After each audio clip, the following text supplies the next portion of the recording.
Bon, je vais vous dire pourquoi la sunna c'est quelque chose de diabolique, de sataniste en vérité. C'est toujours la méthode, hein. Le diable il se présente pas aux gens comme en disant je suis le diable, je suis le méchant. Dans le Coran lui-même, quand le diable il piège, il se présente comme un bon conseiller,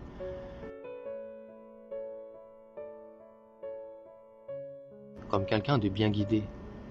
C'est logique, c'est le minimum du malin. Il y a un hadith par exemple qui vous dit que quand le diable entend l'appel à la prière, il lâche d'épée en faisant marche arrière.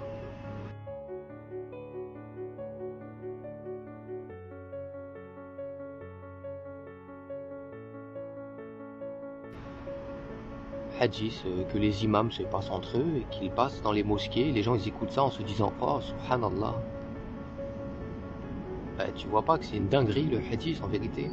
Parce que à partir du moment où tu as cette information, quand tu entends l'appel à la prière, à quoi tu penses? Tu te souviens que là le diable il est en train de péter. Dans l'appel de Dieu, le diable évoque son souvenir par la raillerie, comme le Coran le déclare. Il y a un hadith aussi qui te dit quand tu rentres aux toilettes, tu dois réciter une invocation particulière pour te protéger. Super malin. Quand tu vas dans un endroit impur, le diable, cette fois-ci, évoque le souvenir de Dieu. Toujours à l'inverse des choses. Vous voyez, il y a des milliers de hadiths comme ça. Il y en a des milliers qui vous expliquent... il déchire son vélo. Il y a des milliers de hadiths comme ça qui vous expliquent que quand tu dors sans tes ablutions, le diable urine sur toi pendant que tu dors. Le diable, il dort dans tes oreilles. Le diable, il dort dans tes ongles. Quand tu fais ci, quand tu fais ça, quand tu fais ci, quand tu fais ça.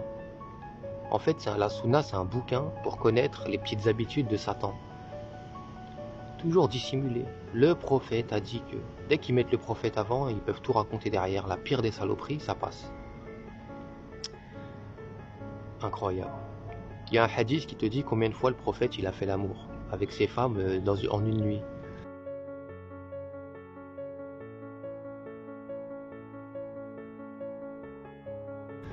Mais pour accepter ce hadith, il faut absolument, on n'a pas le choix, on doit accepter l'idée que le prophète est allé raconter ses histoires sexuelles à ses compagnons. Mais c'est bizarre comme méthode.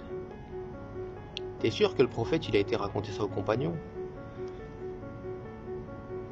C'est bizarre encore une fois, qu'est-ce que le diable essaye d'évoquer comme image, comme souvenir à travers une histoire pareille? Le prophète de Dieu à poil, avec toutes ses femmes.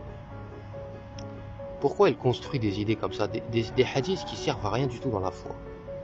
Dans ton rapport à Dieu, ça sert à rien du tout. Dans ton éducation personnelle, ça sert à rien du tout.